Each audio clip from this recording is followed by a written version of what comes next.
Hello, welcome to NickAF, where I break down all things travel from a more honest and unfiltered point of view. We're going to be talking about next is the Mecca of America, our biggest city and arguably the capital of the world in terms of economics, and that is New York City.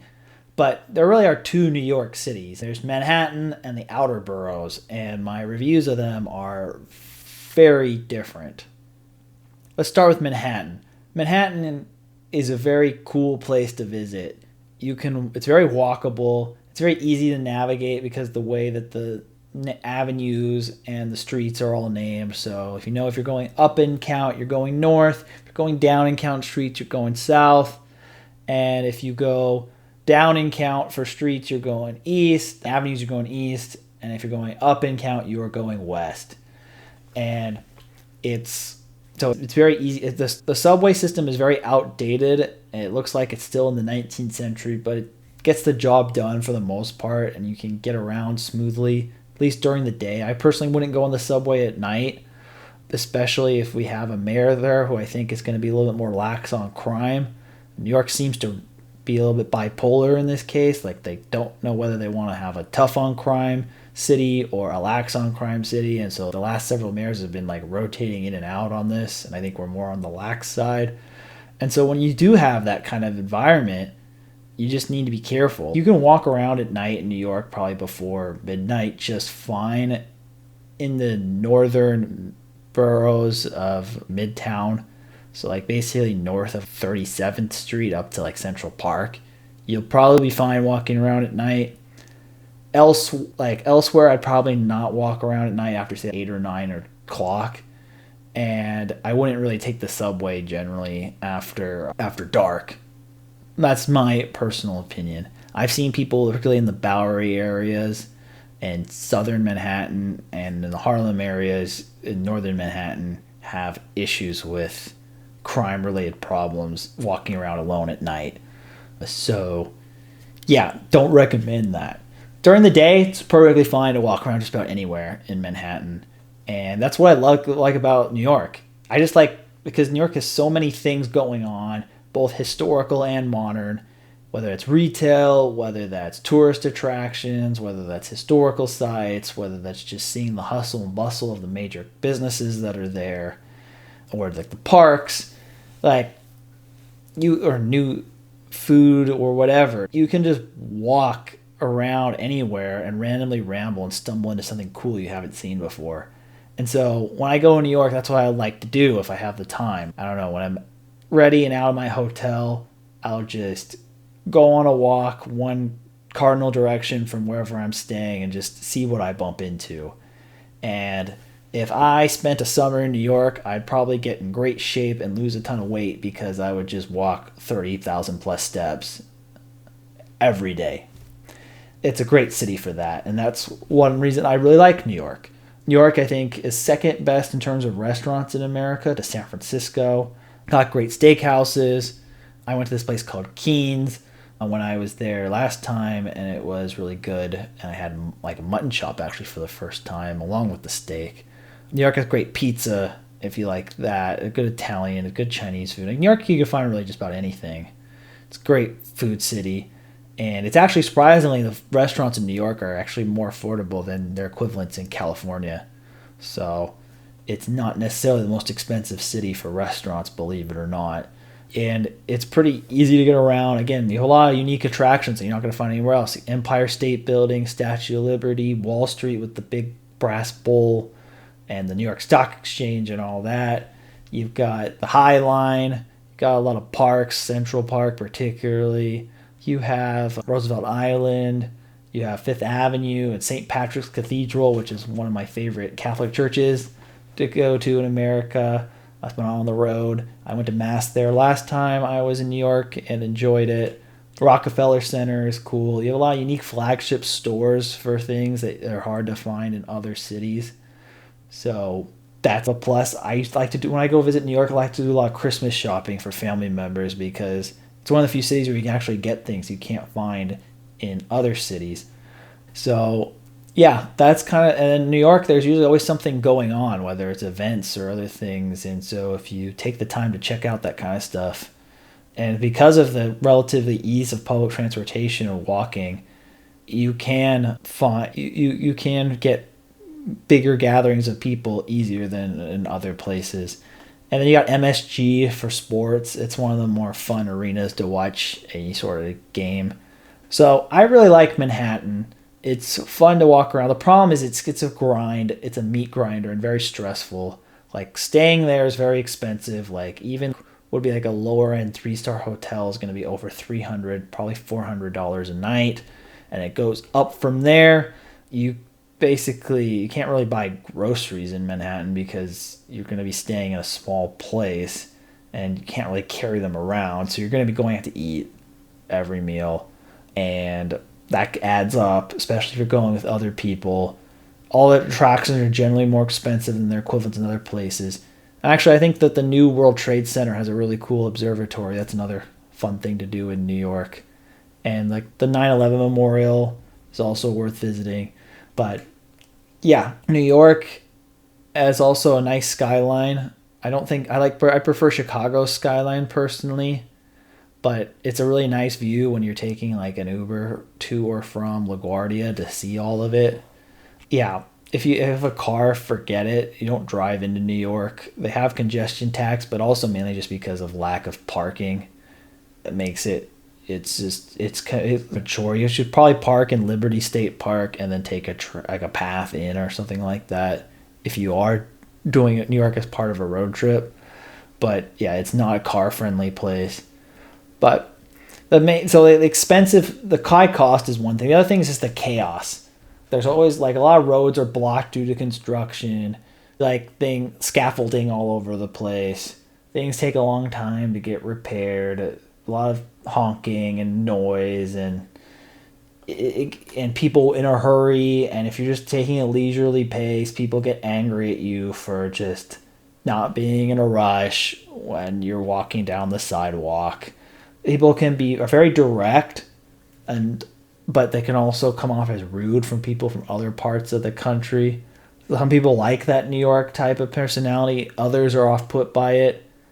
I like some parts of it, and I don't like other parts of it. I'm somewhere in between. I generally have had good experiences with New Yorkers. We've had good events in New York. If you need to find an event, there's actually a lot more event space in New York relative to other cities. It was one of the easier places for me to set up and meet up because of that. And yeah, that's my take on the downsides, really. And then the airports. Newark is one of the worst airports in America. It has the most delays. People I know have had a lot of hard time missing flights there. I've almost missed a couple of flights. They've had delays getting out of there. I missed my connections because of issues with Newark. They have the longest security lines of any airport I've been to. Them in Seattle. It's very convoluted to get there. The train going into Newark from New York is fairly convenient, but going out to the city from Newark is a little more inconsistent. And the Ubers and cabs are quite expensive because the distances are quite far from all the major airports. I think the one with the best public transit connection is JFK. Usually I prefer flying into LaGuardia because it has a short cab ride and has been recently renovated. So it's actually a pretty nice airport now and is a lot smoother than it used to be. People used to complain about LaGuardia all the time, but they've really fixed it up and improved it. But yeah, the airports are not the best, really. Coney Island's also another underrated place to go. But in general, Manhattan, I will give it, a B+. It's not quite regular rotation, but I do enjoy being in New York for 3 or 4 days, maybe every other year or so. And because of things that are going on in my business and personal life, whether it's relatives who live there or me having to go there for business trips, God unintentionally plans it so that I end up in Manhattan for 3 or 4 days every other year or so. And that's basically what it's been my experience in New York. I've been there quite a bit of times in my adult life, and that's the right amount. It's not quite that I will literally plan vacations to go to New York, but I do enjoy it, And I think under the right circumstances, whether it's you have to be there for business, whether you have relatives who live there, whether there's a cool event or something you want to do, particularly if I lived in the Northeast or the eastern half of the U.S., I probably would have New York more in my rotation. But given that I live in California and the distances are far, that might skew my view. In fact, really for the tour next year when I go to Europe, I will probably have a meetup in New York on the way back home from Europe. So that's probably the next time I'll be back in the Big Apple.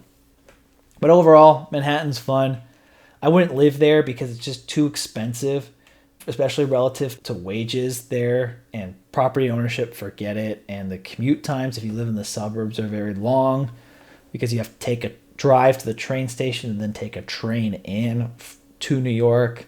And then sometimes if your office isn't right near your Penn Station or Grand Central, then you have a long walk or another subway you got to take. And it has the longest, I think, average commute times of any city in America because of all that. And the weather is very cold in the winter and very humid in the summer, and it ends to smell some parts of New York because of the way the garbage is handled in the summer. But if you're going to go to New York, I recommend going again in April or May or September or October are the best times to go to New York. And that's typically when I've gone.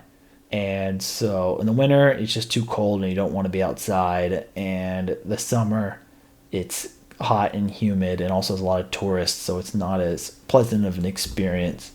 But overall, Manhattan's fine. The outer boroughs, I have a much more negative view. I'd give them an E, which is not worth going. You guess if you're into baseball, you have Yankee Stadium in the Bronx. Staten Island is just is a big suburb with a lot of Italian Americans. But if you have no friends or family in Staten Island, there's no really reason to go there. I can't think of a single tourist attraction in Staten Island off the top of my head, and I've only really been there in transit to other places. Bronx is not particularly safe, and the only place I've been there is their Yankee Stadium. And then you have Brooklyn, which kind of like a trendy place. There's this joke that half of the writers at major blogs and social media content creators live in a certain part of Brooklyn. I walked over the bridge. That was kind of fun, but my general experience of Brooklyn is that it's very overrated, and it's like there's just a lot of, again, it has a lot of the chaos issues in Manhattan, but without the space constraints and the policing to break certain things up. Like Brooklyn, you'll see fruit stands and things set up that look like you're in some emerging market country right next to the main subway station in Williamsburg. It seemed very empty walking around in the daytime in Brooklyn compared to in Manhattan, which is a lot more lively. And the thing with Brooklyn is that it's more expensive than a lot of nicer parts of California and almost as expensive in Manhattan, but it's a much lower quality of life. Like, also, you need to rent a city bike or take a cab or a train to get around. It's not as walkable as Manhattan. And there's not much to do. There's Prospect Park, but I was really not impressed with Brooklyn. And Queens, there's, again, I guess it could be a convenient place to live if you have to commute into Manhattan, but I don't really think and I guess that's where the Mets and the U.S. Open are, like Flushing Meadows and Citi Field, I think, are in Queens. And I went to a Koreatown there. I think it's the only time I've had Korean barbecue once. That's like the only time I've actually stepped foot in Queens other than maybe I think JFK might be in Queens as well. But there's not, or LaGuardia, it's one of the airports. But the point is, there's not much going on in Queens either. So, in general, New York, stick to Manhattan. The rest of it is just, quite frankly, not worth going. And I was always curious about it because you always hear about Manhattan, but you never really hear about the other boroughs. I'm like, why don't you talk about the other boroughs? Why don't you recommend visiting them? And the reason is that if you're not from New York or don't have friends in the other boroughs, there really isn't much to do there. And everything worth doing in New York City, at least within the city limits, is in Manhattan. So overall, I'd give Manhattan a B+. I'd give the outer boroughs an E. And so I'll give overall New York a B+, because if you're going to be realistically going to New York as a visitor, it will be Manhattan. But thank you guys all for watching.